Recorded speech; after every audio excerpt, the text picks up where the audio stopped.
Hello friends, welcome back to my channel. আমার চ্যানেলে তোমাদের সকলকে স্বাগত। দেখো চলে এসেছি নতুন একটি রেসিপি নিয়ে। অনেক দিন পর আজকে একটা রেসিপি ভিডিও ভাবছি দেবো। আর আমার আজকের রেসিপি হলো দই পটল। তো চলো রেসিপিটি শুরু করা যাক।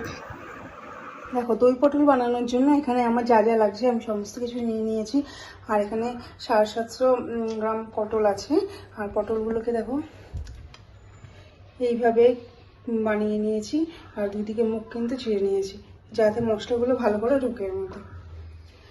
আর এখানে যা যা লাগবে নিয়েছি দেখো। প্রথম পেস্টে আছে এখানে কাঁচা লঙ্কা, আদা আর জিরে। 1 চামচ জিরে আছে, আর পরিমাণ মতো এখানে আদা আছে, আর কাঁচা লঙ্কা 5-6টা কাঁচা লঙ্কা। আমি এগুলো জল দিয়ে ভিজিয়ে রাখবো কিছুক্ষণের জন্য, তারপরে পেস্ট করে নেবো। আর এখানে আছে 1.5 চামচ মতো পোস্ত আর কাজু, কয়েকটা গোটা কাজু। এটাও ভিজিয়ে রাখবো, তারপরে পেস্ট করে নেবো। আর এখানে মশলার মধ্যে লাগছে, এখানে আছে কালারের জন্য হলুদ, আর আছে ধনে গুঁড়ো স্বাদের জন্য, স্বাদটা যাতে বাড়ায়, আর আছে কিছুটা পরিমাণে সামান্য পরিমাণে লঙ্কার গুঁড়ো আর গোলমরিচের গুঁড়ো। এবার সবকটা পেস্ট আমি একসাথে করে নেব। লাগছে টক দই, আর এখানে লাগবে যে আছে চিনি, লবণ, গরম মশলার গুঁড়ো, চিরা, কাঁচা লঙ্কা আর ঘি। আমার যা যা উপকরণ লাগবে আমি নিয়ে নিয়েছি। এবার রান্নাটা শুরু করব।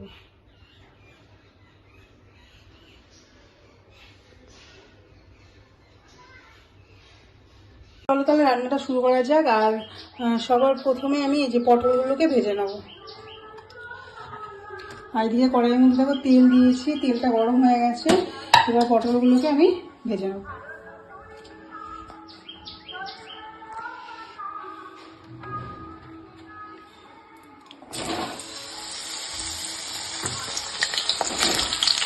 পটলগুলোকে একটু লাল করে ভালো করে ভেজে নিতে হবে।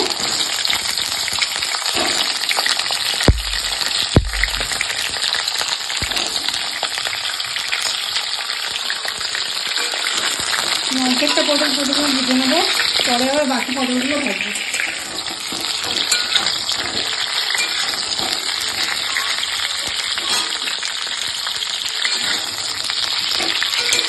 সামান্য পরিমাণে লবণ দিয়ে দেবো। আমি হলুদ দিলাম না, ওটা মশলার সাথে দেবো। আমি প্রথমে সামান্য লবণ দিয়ে দেবো।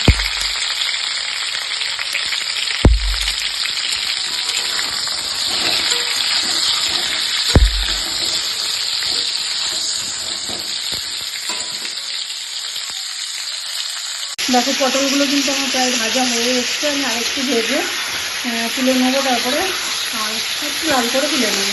আর পটলগুলো আমি সমস্ত পটল একবারে পরে দিয়ে দিলাম। আর পটলগুলো কিন্তু কষি আছে, অনেক নরম হয়ে গেছে।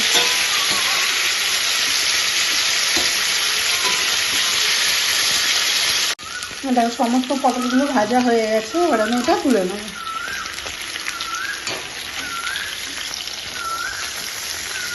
পটলগুলো কিন্তু এইভাবেই ভাজবে, তাহলে পটলগুলো গ্যাস আস্তে দিয়ে একটু ভাজলে নরমও হবে আর লাল লাল হবে।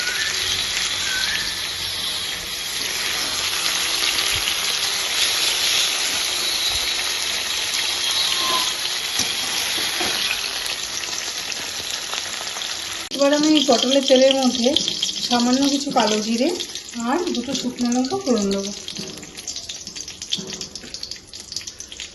তোমরা চাইলে এর মধ্যেও করতে পারো, আলাদা কোনো পাত্রেও করতে পারো। আমি পটল ভাজা তেলের মধ্যেই দিয়ে দিলাম কালো জিরে আর শুকনো লঙ্কা ফোড়ন দিলাম। এবার আমি এক এক করে মশলাগুলো দেবো। প্রথমে আদা জিরে আদা লঙ্কার যে পেস্ট সেটা দেবো।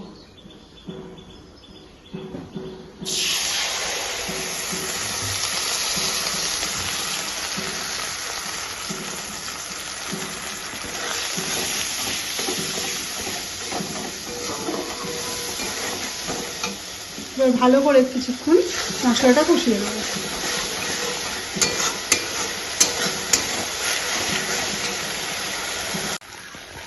জিরে আদা লঙ্কা পেস্টটা আমি কিছুক্ষণ ভেজে এবার যে মশলাটা রেখেছিলাম, মশলার ঘোলটা বানিয়ে রেখেছিলাম, আমি সেটা দিয়ে দিলাম।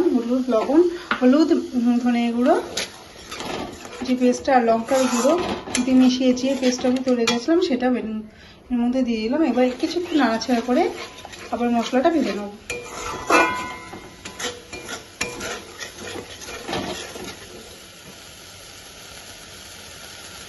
এবার আমি এর মধ্যে পরিমাণ মতো লবণ আর চিনি দিয়ে দিলাম।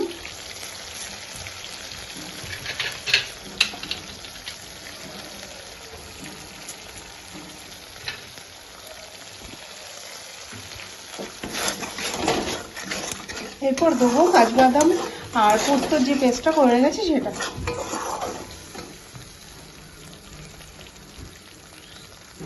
মশলাগুলো কিন্তু আমার ভাজা হয়ে গেছে। এবার আমি এর মধ্যে পোস্ত আর কাজু বাদামের পেস্টটা দিয়ে দেবো।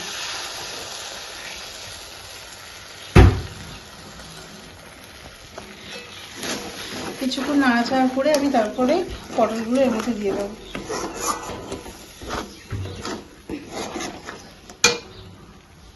গ্যাসের ফ্লেমটা আস্তে দিয়ে মশলাটা এইভাবে নাড়াচাড়া করতে হবে যাতে মশলাটা লেগে না যায়। আর মশলাটা এতে কষানো ভালো হবে, খেতে ভালো হবে।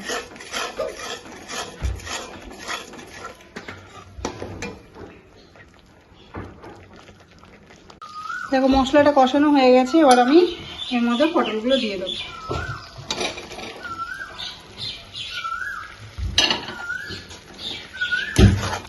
পটলগুলো দিয়ে আরো কিছুক্ষণ নাড়াচাড়া করবো।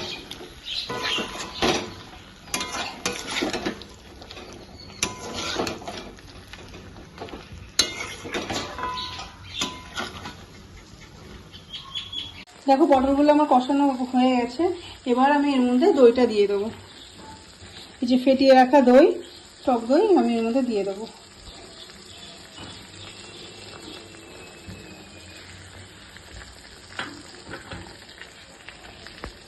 এবার ভালো করে মিশিয়ে নেব।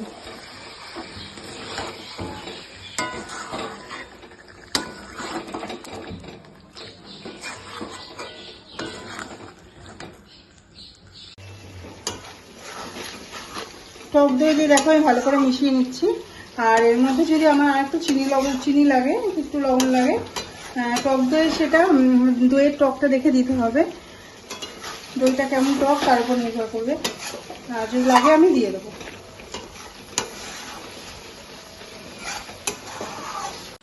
আমার আর কিছুটা পরিমাণ চিনি লাগবে, আমি এর মধ্যে দিয়ে দিলাম। এবার কিছুক্ষণ ঢাকা দিয়ে রান্না করব।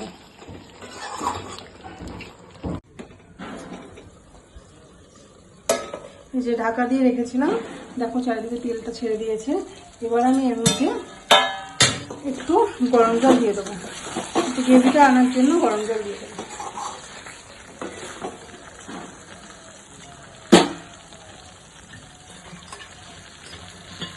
রান্নাটা কিন্তু আমার প্রায় শেষের দিকে। আমি অল্প করে গরম জল দিলাম, তোমরা চাইলে নাও দিতে পারো।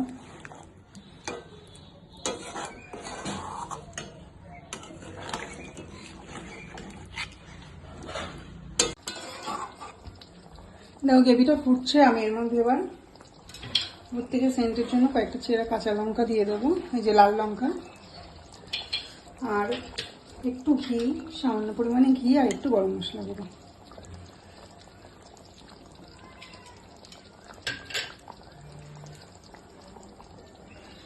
রান্নাটা কিন্তু আমার প্রায় শেষ।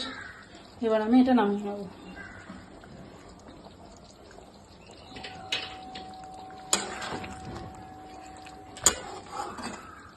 দেখো তৈরি হয়ে গেছে আমার নিরামিষ দই পটলের রেসিপি। আর রেসিপিটা দেখতে কেমন লাগছে অবশ্যই কিন্তু জানিও। আর এটা পোলাও, ভাত সব কিছুর সাথেই ভালো লাগে। আর তোমরা কিন্তু এইভাবে অবশ্যই বাড়িতে ট্রাই করো একবার। আর রেসিপিটা যদি ভালো লেগে থাকে অবশ্যই কিন্তু লাইক করুন, শেয়ার, এবং আমার চ্যানেলটাকে কিন্তু অবশ্যই সাবস্ক্রাইব করবে। তো আজকের মতো এইটুকু, ফিরে আসবো নেক্সট রেসিপি নিয়ে পরের দিন। Tata, bye bye.